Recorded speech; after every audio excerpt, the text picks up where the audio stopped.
তুমি কি কখনো চুপচাপ বসে ভেবেছ, সবাইকে এত ভালোবাসো, এত সম্মান দাও, তবুও কেন যেন তোমাকেই হালকাভাবে নেওয়া হয়? তোমার মতামত কেউ গুরুত্ব দেয় না, মজা করার নামে তোমাকেই টার্গেট বানানো হয়, আর তুমি শুধু হেসে উড়িয়ে দাও।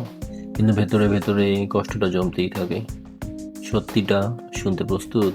সমস্যা তুমি ভালো বলে না, সমস্যা তুমি নিজের মূল্য নিজে বুঝাও না। এই পৃথিবী তোমার ভ্যালু তোমার থেকেই শেখে।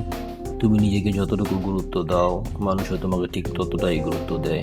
ভাবো তো, দারুণ একটা জিনিস যদি অবহেলায় পড়ে থাকে, মানুষ কি সেটা দামি ভাববে? না, কারণ পৃথিবী প্রথমে দেখে তুমি নিজেকে কেমন ট্রিট করছো।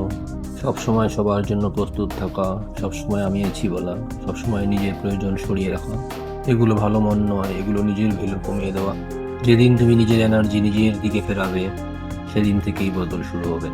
নিজের যত্ন নাও, পরিপাটি হও, রুটিন তৈরি করো, কথা কম বলো, কাজ বেশি করো। মানুষ কথা কপি করে না, মানুষ অ্যাকশন কপি করে। আর একটা জিনিস মনে রেখো, অন্যের অনুমোদনের উপর জীবন দাঁড় করিও না। যদি প্রতিটা সিদ্ধান্ত নেওয়ার আগে ভাবো ও কি ভাববে, লোকজন কি বলবে, তাহলে তুমি নিজের জীবন বাঁচছ না, তুমি শুধু মানুষ ম্যানেজ করছো। যারা সবাইকে খুশি রাখতে চায়, শেষে তারাই সবার কাছে গুরুত্ব হারায়। কারণ মানুষ সেই জায়গাতেই চাপ দেয় যেখানে তুমি ভেঙে পড়ো। তোমার রিয়াকশনই তাদের শক্তি। রিয়াকশন কন্ট্রোল করো, শক্তি ফিরিয়ে নাও। আর শোনো, কথা দিলে রাখো। আজ রাগ করে বললে আর কথা বলবো না, দুদিন পর আবার নিজেই গিয়ে মানিয়ে নিলে।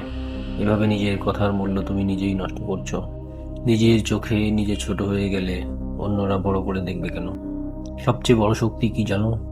Emotion control. ছোট কথায় ভেঙে পড়া, তুচ্ছ বিষয়ে রাগ, ছোট কথায় ভেঙে পড়া, তুচ্ছ বিষয়ে রেগে যাওয়া, সব কিছু ব্যক্তিগতভাবে নেওয়া, এগুলো তোমাকে দুর্বল বানায়। যেদিন মানুষ বুঝবে তোমাকে সহজে নাড়ানো যায় না, সেদিন থেকেই তারা সাবধানে চলবে। মনে রেখো, তুমি তোমার জীবনের কেন্দ্র।